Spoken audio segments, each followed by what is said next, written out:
everyone, welcome back to my channel and thank you so much for joining me this week.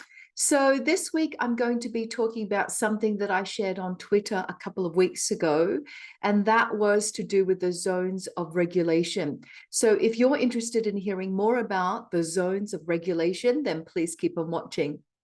So this week I'm going to be talking about the zones of regulation.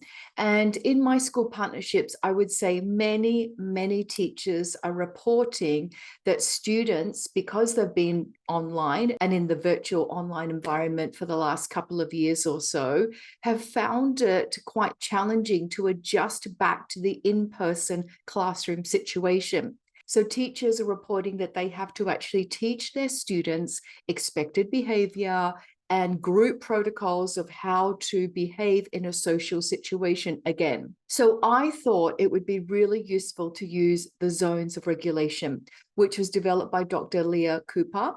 I'll put a link to her website below, and she's basically an occupational therapist, autism specialist, and she came up with basically the zones of regulation to help students and adults identify when they're feeling what emotion in what situations, to be able to acknowledge that emotion, understand it, and be able to find strategies to either move through that emotion or to try to encourage to stay in a particular zone. There are 4 colors in the zone of regulation. We have blue, green, yellow, and red.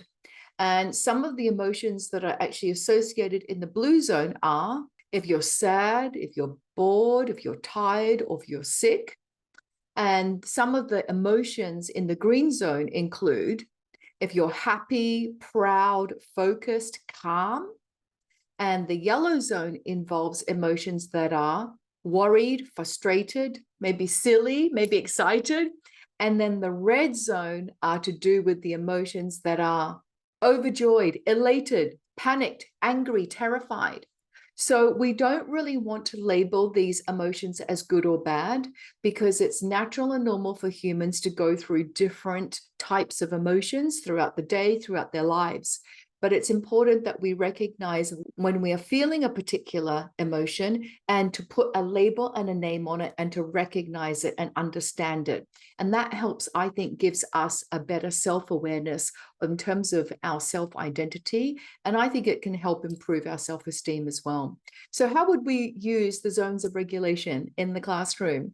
I think students can be taught about the 4 different colored zones.